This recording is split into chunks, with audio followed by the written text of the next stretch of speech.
Assalamualaikum warahmatullahi wabarakatuh. Selamat siang sahabat Bawaslu dimanapun Anda berada.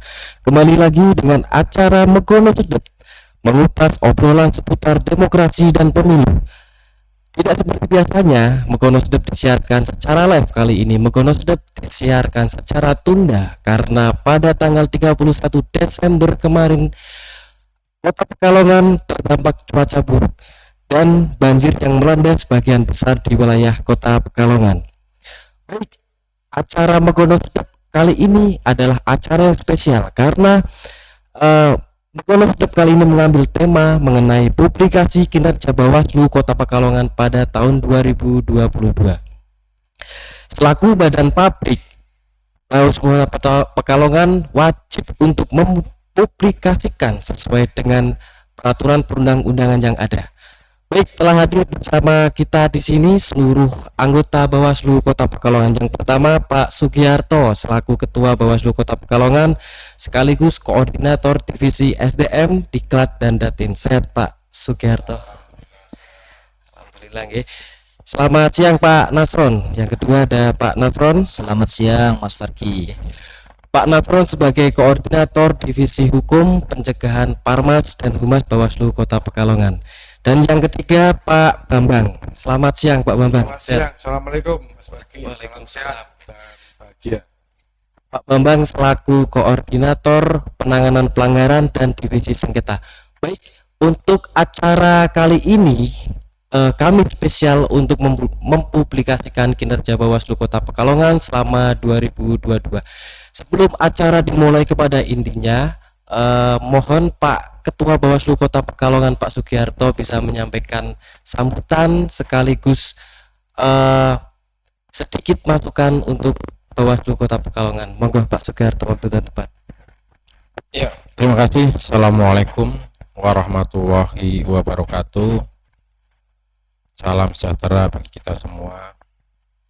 Syukur alhamdulillah pada siang hari ini kita bisa melaksanakan kegiatan yang tadi sempat disampaikan oleh Mas Farki, kegiatan yang kita tunda karena ada suatu hal. Jadi ini adalah kegiatan spesialis yang dilakukan oleh Bawaslu Kota Pekalongan dalam rangka menyampaikan, menginformasikan kepada publik, semua warga, khususnya warga Kota Pekalongan, terkait dengan kinerja Bawaslu Kota Pekalongan selama 1 tahun 2022. Jadi banyak hal yang sudah dilakukan oleh Bawaslu Kota Pekalongan terkait apa-apa yang sudah dilakukan dalam rangka mengawal pelaksanaan pemilu tahun 2024, di mana dalam waktu kurun 1 tahun di tahun 2022 ini banyak yang sudah dilakukan oleh Bawaslu Kota Pekalongan, baik itu terkait dengan peningkatan kapasitas sumber daya manusia di internal Bawaslu Kota Pekalongan maupun kegiatan-kegiatan eksternal yang dilakukan oleh Bawaslu Kota Pekalongan selama tahun 2022. Kegiatan eksternal ini nanti akan disampaikan oleh Divisi Humas yang nanti akan disampaikan sampai selama 1 tahun. Kemudian kalau kegiatan internal dalam rangka meningkatkan kapasitas sumber daya manusia, Bawaslu Kota Pekalongan sudah melakukan diantaranya adalah diskusi mingguan yang dilakukan oleh internal Bawaslu Kota Pekalongan, pimpinan Bawaslu Kota Pekalongan dengan staf teknis Sekretariat Bawaslu Kota Pekalongan mengenai peraturan perundang-undangan, baik itu undang-undang, perbawaslu ataupun surat edaran yang dikeluarkan oleh Bawaslu Republik Indonesia. Kemudian secara internal juga melakukan peningkatan kapasitas manajemen, baik itu dalam segi keuangan maupun kesekretariatan, baik itu dalam menyusun tata laksana, bagaimana cara mengarsipkan sebuah dokumen-dokumen yang ada dan sebagainya. Ini patut kita syukuri karena selama 1 tahun ini Bawaslu Kota Pekalongan sudah melakukan banyak hal, dan insya Allah di tahun 2024 dengan adanya peningkatan kapasitas internal yang dilakukan oleh Bawaslu Kota Pekalongan maupun oleh Bawaslu Jawa Tengah kepada Bawaslu Kota Pekalongan maupun staf Bawaslu Kota Pekalongan, ini akan menambah ilmu bagi Sekretariat Bawaslu Kota Pekalongan. Kemudian selanjutnya, bahwa dalam kegiatan refleksi atau kinerja Bawaslu Kota Pekalongan tahun 2022 ini nanti akan disampaikan secara penuh, secara tuntas oleh Kordibumas. Mudah-mudahan dengan disampaikannya lewat media YouTube ini, live streaming ini bisa memberi pengetahuan, pemahaman kepada masyarakat banyak. Mereka memahami bagaimana kerja-kerja yang sudah dilakukan oleh Bawaslu Kota Pekalongan selama 1 tahun, yaitu di tahun 2022. Dan yang kedua, ini adalah salah satu amanat atau mandat daripada undang-undang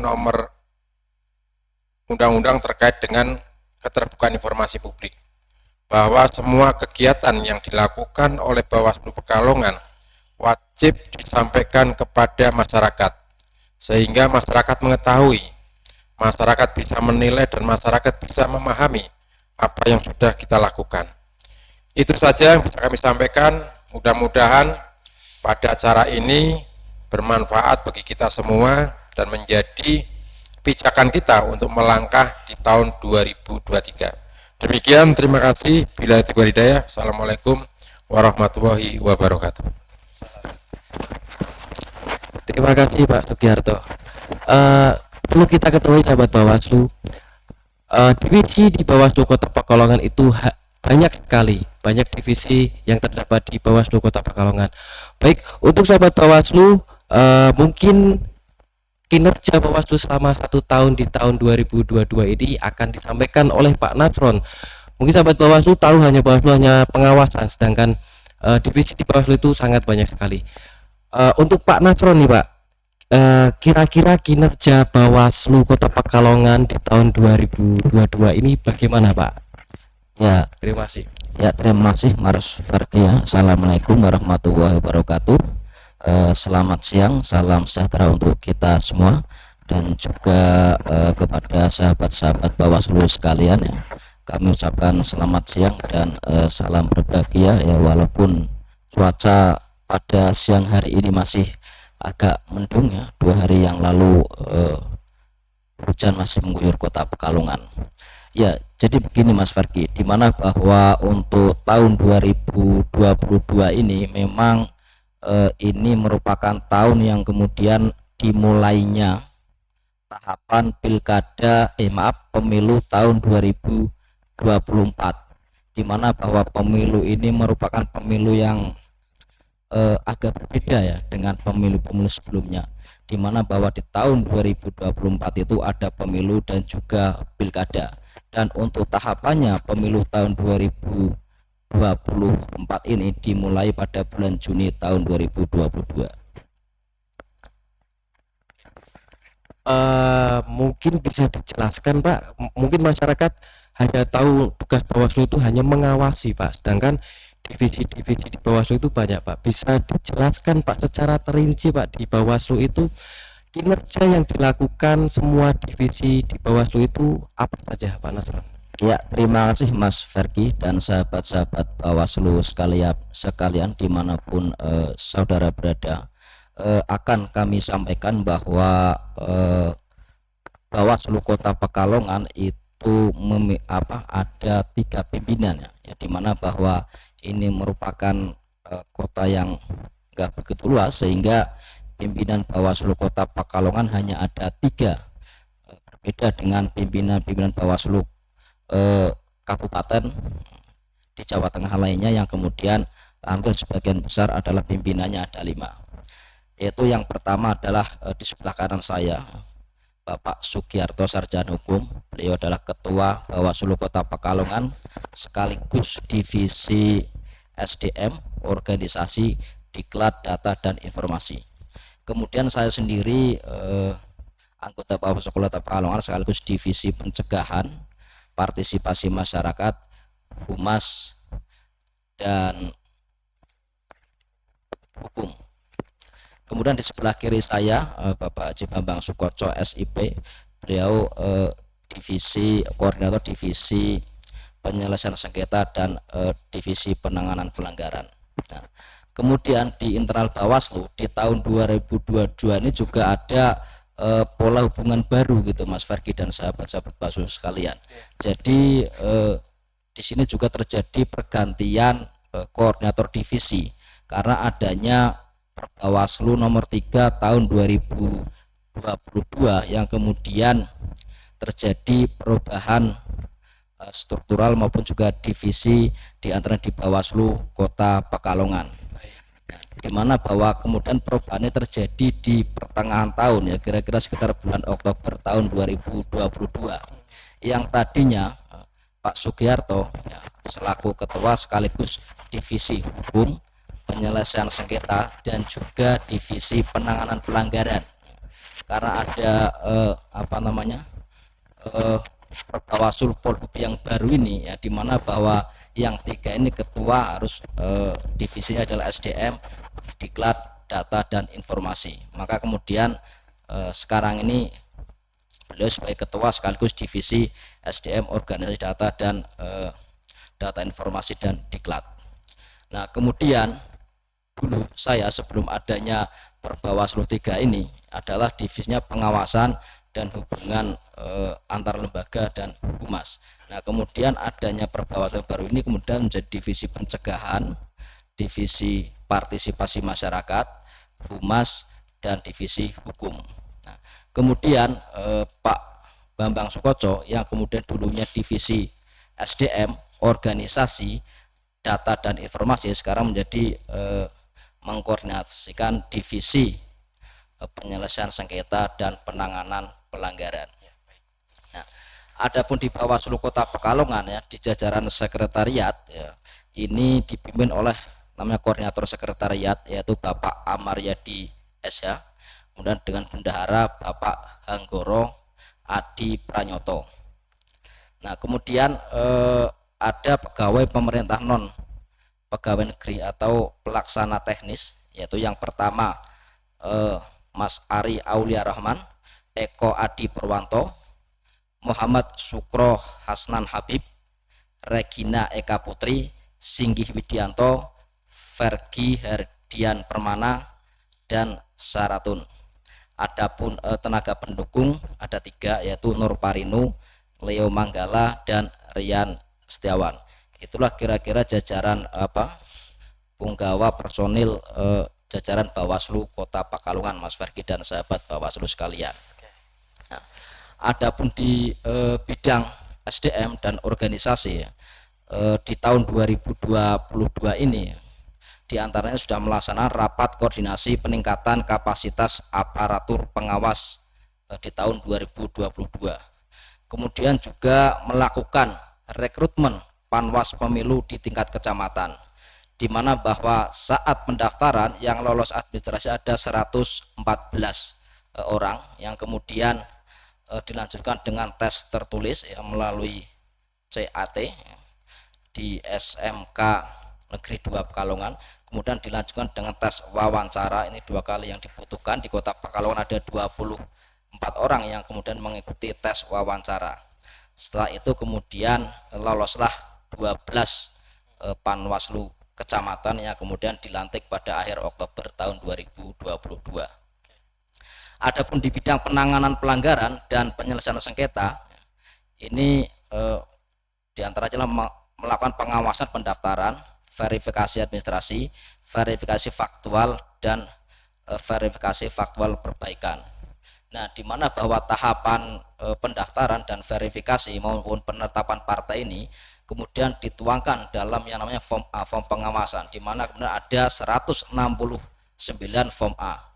Kemudian penerimaan dan tindak lanjut aduan terkait dengan nama dan NIK yang terdaftar dalam sipol menjadi anggota partai politik maupun pengurus partai politik. Jadi ini merupakan posko aduan yang kemudian apabila ada masyarakat yang merasa kemudian tercatat namanya tiba-tiba kemudian masuk dalam sistem partai anggota sipol gitu ya, lebih familiar sipol gitu, bahwa kemudian NIK dan namanya masuk sebagai anggota parpol padahal orangnya tidak merasa gitu.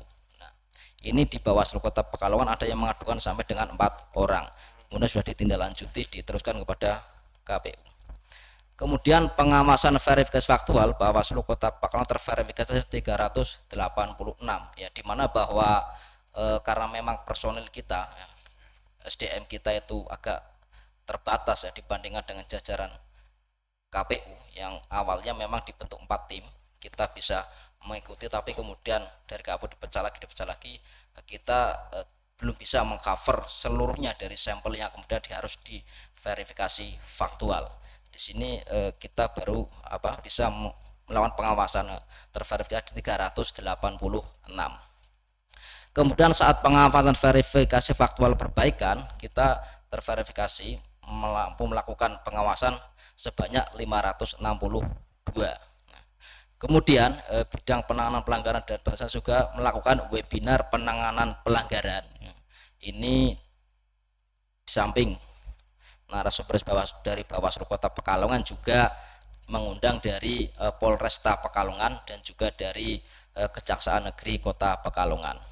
Kemudian juga pembentukan sentra Gakumdu, di mana bahwa di tahun 2022 ini sudah mulai tahapan pemilu, maka pembentukan sentra Gakumdu ini penting sebagai sarana koordinasi dalam penanganan tindak pidana pemilu. Kemudian selanjutnya yaitu permasalahan yang berkaitan dengan pengawasan terhadap sipol ya, di mana bahwa pendaftaran partai politik calon peserta 2024 itu melalui sipol. Nah, kemudian Bawaslu salah satu objek pengawasan adalah melalui sipol tersebut. Namun akun sipol yang diberikan oleh Bawaslu kepada Bawaslu Kabupaten Kota dibatasi, tidak bisa mengakses. Jadi akun sipol KPU itu oleh Bawaslu Kabupaten Kota itu ada pembatasan, jadi tidak bisa mengakses dengan semuanya gitu. Tidak bisa mengakses NIK, hanya menampilkan KTA parpol saja. Kemudian saat proses penggunaan sering terjadi kendala, hilangnya akses dan hilangnya akses ke jaringan sipol. Kemudian Bawaslu Kabupaten Kota hanya sebagai viewer, jadi tidak bisa kemudian lebih jauh untuk bisa mengakses sipol. Kemudian permasalahan pengawasan verifikasi faktual, di mana bahwa di Bawaslu Kota Pekalongan ada keterbatasan personil di lapangan, sehingga tim verifikasi KPU Kota Pekalongan ada yang tidak tercover dalam pengawasan. Kemudian kondisi cuaca pada saat hujan dapat menghambat verifikasi faktual ya, terutama di daerah-daerah Pekalongan Barat dan Pekalongan Utara yang kemudian rawan rob dan rawan banjir. Kemudian KPU juga KPU Kota Pekalongan tidak memberikan data sampling dalam verifikasi faktual, sehingga Bawaslu Kota Pekalongan agak kesulitan untuk melakukan audit terhadap hasil sampling hasil verifikasi oleh KPU Kota Pekalongan. Kemudian di bidang hukum yaitu advokasi dan produk hukum, ada 92 produk hukum Bawaslu Kota Pekalongan terverifikasi yaitu di JDIH Bawaslu. Nah, sahabat-sahabat Bawaslu yang kemudian ingin mengetahui produk-produk hukum Bawaslu Kota Pekalongan ada di JDIH Bawaslu. Kemudian produk literasi diantara adalah 1 buku sejarah pengawas pemilu Bawaslu Kota Pekalongan ya. Jadi di tahun 2022 ini sahabat-sahabat Bawaslu sekalian, Bawaslu Kota Pekalongan menulis buku sejarah pengawas pemilu di Kota Pekalongan itu Mas Fargi ya. Jadi ini berkaitan, isinya adalah terkait dengan dinamika pengawasan pemilu di Kota Pekalongan dari tahun 2024 sampai dengan Pilkada tahun 2020. Di dalamnya juga berisi tentang profil mengenai pengawas pemilu dari masa ke masa, dari tahun 2004, 2005, 2008 dan seterusnya. Jadi sahabat-sahabat Bawaslu ataupun masyarakat Kota Pekalongan yang ingin mengetahui barangkali kemudian dinamika pengawasan pemilu dari masa ke masa di Kota Pekalongan, maupun ingin mengetahui siapa-siapa yang kemudian menjadi panwas pemilu di Kota Pekalongan, bisa membaca buku ini. Kemudian juga film pendek mengenai penanganan pelanggaran Bawaslu Kota Pekalongan, di mana bahwa film pendek dengan berjudul Wanipora atau Berani Tidak ini terinspirasi dari kisah penanganan pelanggaran pilkada yang dilakukan oleh Bawaslu Kota Pekalongan, yaitu merupakan suatu ungkapan yang dapat diartikan dengan berani atau tidak untuk melaporkan dugaan pelanggaran pemilu. Kemudian juga ada 5 video yang diunggah di YouTube Bawaslu Kota Pekalongan. Selanjutnya yaitu di bidang humas. Di bidang humas ini ada 230 postingan medsos yang terdiri dari 80 infografis, 8 reel video, kemudian 123 konten edukasi, dan 51 konten umum. Juga ada 60 berita yang diunggah pada website Bawaslu Kota Pekalongan. Nah, kemudian di media sosial ini, diantaranya media sosial yang ada di Bawaslu Kota Pekalongan adalah YouTube, di mana bahwa dalam YouTube tersebut ada 282 subscriber, kemudian 29 konten. Kemudian Instagram itu ada 1.275 pengikut, kemudian 536 konten. Dan Facebook ada 1.345 pengikut dan 579 konten. Di Twitter ada 323 pengikut dan 579 kiriman. Nah, kemudian penghargaan kehumasan. Jadi di tahun 2022 ini Bawaslu Kota Pekalongan mendapatkan terbaik 3 produksi video pendek berbasis smartphone dalam kegiatan Rakor Kehumasan Bawaslu, Bawaslu Provinsi dan Bawaslu Kabupaten Kota yang dilaksanakan di Makassar sekitar 2 bulan yang lalu, menurut saya. Kemudian di bidang datin, data dan informasi, di antaranya yang sudah dilakukan oleh Bawaslu Kota Pekalongan adalah penyusunan daftar informasi publik, ekspos layanan informasi publik, dan pengembangan website PPID menjadi agenda peningkatan layanan informasi publik Bawaslu Kota Pekalongan. Kemudian dalam memaksimalkan pelayanan informasi, Bawaslu meluncurkan aplikasi EPPID, yaitu Elektronik Pejabat Pengelola Informasi dan Dokumentasi. Aplikasi ini akan mengintegrasikan data informasi dalam PPID baik Bawaslu RI, PPID Bawaslu Provinsi maupun Bawaslu Kabupaten Kota. Jadi EPPID ini adalah untuk mewujudkan tata kelola kelembagaan melalui penerangan sistem pemerintahan berbasis elektronik. Dan EPPID juga untuk memperkuat eksistensi PPID dalam memberikan layanan informasi publik dengan sumber daya manusia yang semakin berkualitas. Kemudian di bidang datin juga ada 245 data yang dikuasai oleh PPID Bawaslu Kota Pekalongan. Selanjutnya di bidang pencegahan dan partisipasi masyarakat. Di bidang pencegahan, Bawaslu Kota Pekalongan sudah melakukan pencegahan dengan surat pencegahan ada sebanyak 19, 12 adalah surat himbauan, kemudian yang 7 adalah surat saran perbaikan. Surat pencegahan berkaitan dengan tahapan itu ada 17, dan surat pencegahan berkaitan dengan tahapan itu ada 2 surat, yaitu terkait dengan pembentukan badan ad hoc KPU, yaitu rekrutmen PPK dan rekrutmen PPS. Kemudian juga pendirian posko aduan masyarakat terkait dengan penggunaan data diri sebagai pengurus dan atau anggota parpol yang tadi disampaikan di depan, yaitu membuka posko aduan terkait apabila ada masyarakatnya kemudian nama maupun NIK-nya tercatat sebagai anggota parpol padahal orang tersebut tidak merasa begitu. Kemudian juga identifikasi potensi lokasi khusus dalam pengawasan penyusunan data pemilih di lokasi khusus pemilu tahun 2024.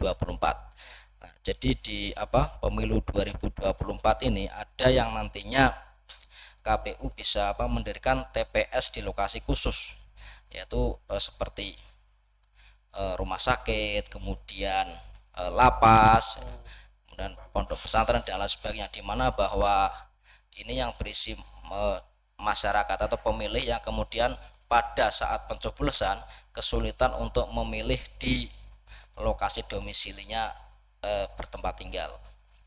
Nah, ini identifikasi dari Bawaslu ya, potensi adanya lokasi tempat khusus ini diantaranya adalah pondok pesantren ada 13, kemudian rumah sakit sebanyak 4 lokasi, kemudian lembaga pemasyarakatan 1 dan juga rutan 1 dan RPSBM ya, rumah perlindungan sosial berbasis masyarakat ini 1. Nah, ini merupakan potensi yang kemudian nanti dapat didirikan menjadi TPS tempat khusus. Namun juga sampai sekarang KPU belum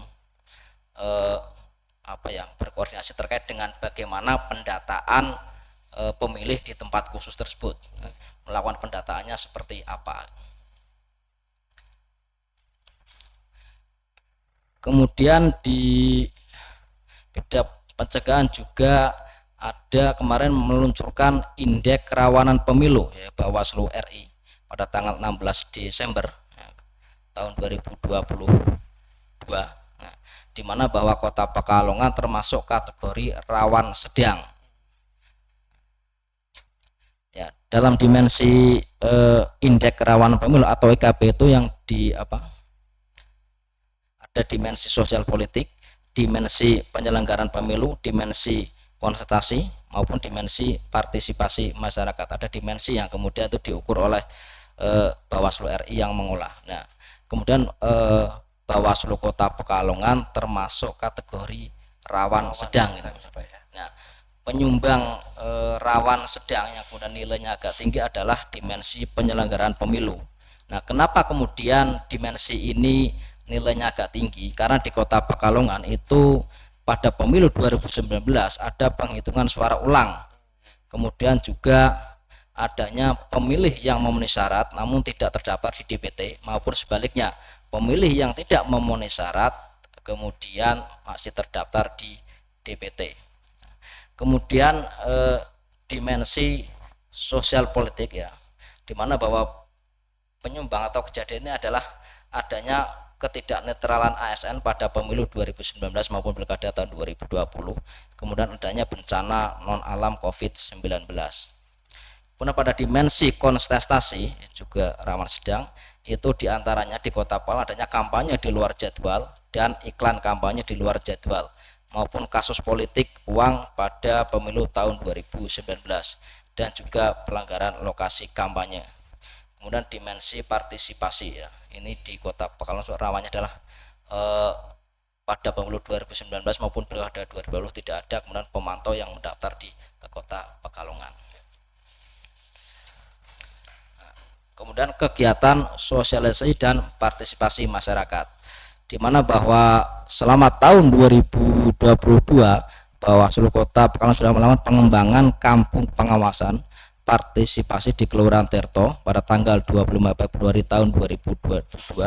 Kemudian penandatangan MOU dengan Universitas Pekalongan ya, Fakultas Hukum Universitas Pekalongan, kemudian sosial dan kelompok disabilitas pada 15 Maret tahun 2022. Kemudian juga pembentukan Saka Adiasta Pemilu pada Maret 2022. Kemudian webinar pojok pengawasan yaitu mengenai perempuan dan demokrasi pada 25 Maret tahun 2022, dan juga sosialisasi penguatan profil pelajar di SMK Negeri 2 Pekalongan pada 5 Agustus tahun 2002. SMK Negeri 2 apa SMK Negeri 1 ini saya agak lupa. Kemudian sosialisasi pengawasan pemilu presiden pada tanggal 13 Oktober tahun 2022. Kemudian sosial pengawasan pemilu partisipasi bersama ormas dan tokoh masyarakat, tokoh agama 12 November tahun 2022. Kemudian rapat konsolidasi dengan ASN, Polri dan TNI pada bulan Desember tahun 2022. Sosialisasi pengawasan pemilu partisipatif bersama generasi milenial pada 14 Desember 2022.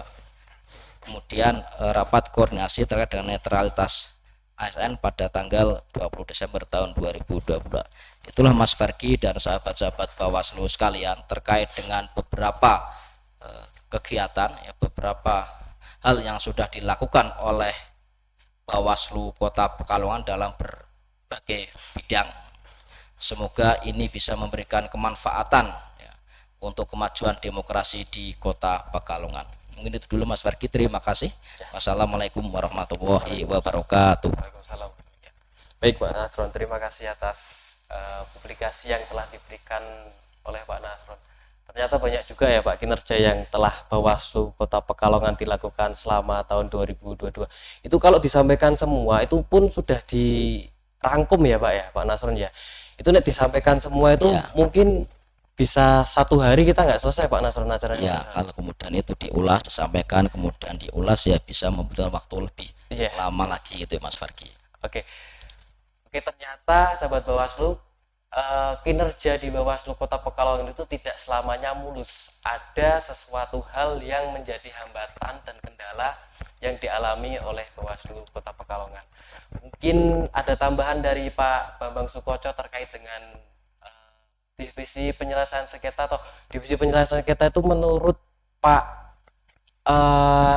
Kordiv RI itu sebagai divisi mahkota Pak Bambang Sukoco. Bisa dijelaskan Pak Bambang Sukoco di divisi sengketa Bawaslu Kota Pekalongan itu pencapaiannya seperti apa? Seperti itu. Ya, terima kasih Mas Fergi dan Pak Ketua juga pimpinannya Pak Nasron.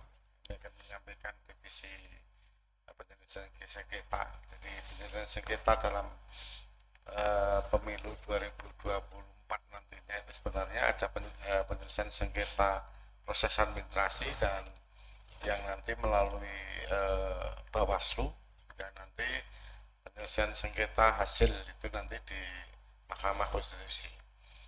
Proses saat ini Kota Pekalongan tahapan sudah mengikuti, yaitu proses di mana pendaftaran partai politik, walaupun pendaftaran partai politik itu di tingkat pusat RI di KPU sana, tetapi paling tidak di wilayah kabupaten kota itu mengikuti tahapan-tahapan di dalam pengawasan perpak. Ketika teman-teman teknis KPU tidak melakukan seperti aturan atau regulasi yang ada, tentunya Bawaslu itu nantinya ikut bertanggung jawab ketika pelaksanaan tidak sesuai dan ada sengketa yang diajukan oleh beberapa pihak yang tentunya ini haknya merasa dirugikan di tingkat pengajuannya itu di RI, tapi paling tidak di kabupaten kota ini kebagian nanti pihak terkait. Jadi kami membuat dokumen namanya pengawasan itu di form A. Ketika melakukan pengawasan, bagaimana teman-teman KPU memverifikasi kepengurusan maupun keberadaan kantor partai maupun keanggotaan sudah sesuai belum. Kalau tidak sesuai, tentunya kami punya hak untuk memberikan saran atau perbaikan, dan ketika tidak sesuai ya kami akan menulis di form A itu. Ketika ada permasalahan nanti sengketa Mas Ferdi, ini kami punya dokumen, dan itu dokumen itu kemungkinan akan bisa akan dibuka atau diperlukan ketika ada sengketa. Itu di program atau divisi penyelesaian sengketa itu. Oke, baik Pak, saya potong Bapak. Sahabat Bawaslu, untuk divisi penanganan pelanggaran di Bawaslu sendiri, mungkin di tahun 2022 ini belum ada taringnya ya Pak ya, mungkin nanti di tahun 2023 atau di 2024 ini mungkin masih difokuskan di pencegahan dahulu ya Pak ya. Oke. Dan perlu sahabat Bawaslu ketahui di tahun 2020 kemarin Divisi Penanganan Pelanggaran Bawaslu Kota Pekalongan sempat memperoleh reward ya Pak ya dari Bawaslu provinsi mengenai salah satu sentra gakumdu terbaik. Oke, mungkin bisa saya lanjutkan lagi tentang kinerja divisi SDM di Bawaslu Kota Pekalongan. Ada tambahan Pak Sugiharto untuk divisi SDM dan Datin? Cukup, jadi tadi sampaikan sudah jelas.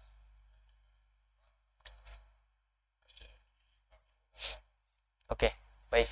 Mungkin untuk refleksi di tahun 2023 ada yang perlu disampaikan Pak Ki untuk kedepannya Bawaslu Kota Pekalongan itu seperti apa dan harapan dari Pak Ki untuk kinerja Bawaslu Kota Pekalongan di tahun 2003 itu seperti apa?